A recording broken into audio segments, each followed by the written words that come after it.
ওম নমঃ নারায়ণায়। বাস্তুর আজকে একটা মারাত্মক আপনাদের টিপস বা বলেন যেটাকে ক্রিয়া বলেন সেটা আমি বলছি।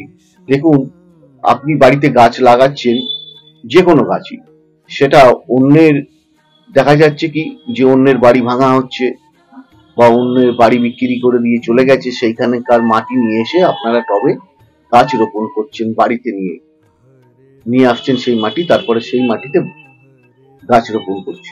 এটা কিন্তু বাস্তুতে অন্যের বাড়ির অশুভ প্রভাব কিন্তু আপনি আপনার বাড়িতে নিয়ে আসছেন। খুব ভালো করে এটাকে চিন্তা করবেন, কিন্তু যে লোকটা বাড়ি বেচে দিয়ে চলে যাচ্ছে তার অশুভ প্রভাবের জন্যই সে তার ওই বাড়িটা বেচছে।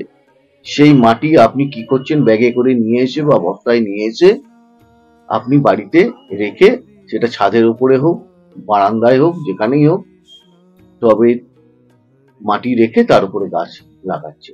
এটা কিন্তু বিরাট একটা অশুভ প্রভাব, কিন্তু আপনি অন্যের অশুভ প্রভাব আপনি আপনার বাড়িতে অশুভ প্রভাব রোপণ করছেন। খুব জিনিসটা বুঝুন, কিন্তু এটা কিন্তু কখনোই করবেন না। যদি আপনার বাড়িতে গাছ লাগাতেই হয় তাহলে অবশ্যই আপনি কোনো গঙ্গা মাটি নেবেন বা কোনো যেখানে গোমাতা থাকে সেইখানে তার মাটি নেবেন।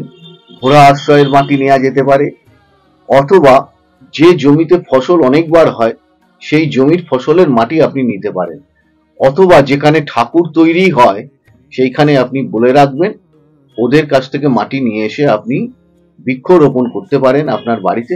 তাতে সুফল পাওয়া যাবে। আরেকটা কথা বলে রাখি, এই যে জায়গাগুলো বললাম, ধরুন গঙ্গা মাটি বললাম আপনাকে, কোনো গোশালার মাটি বা ঘোড়াশালার মাটি বা আপনার নদীর কোনো ভালো মাটি সামান্য সামান্য নিয়ে এসে যদি একটা লাল পুঁটলিতে বেঁধে এবং সঙ্গে সেখানে তুলসী, যে গাছ শুকিয়ে গেছে সেই তুলসী গাছের কয়েকটা টুকরো, যেমন 9টা টুকরো আপনি রাখতে পারেন, 11টা টুকরো রাখতে পারেন, আপনি 5টা টুকরো রাখতে পারেন।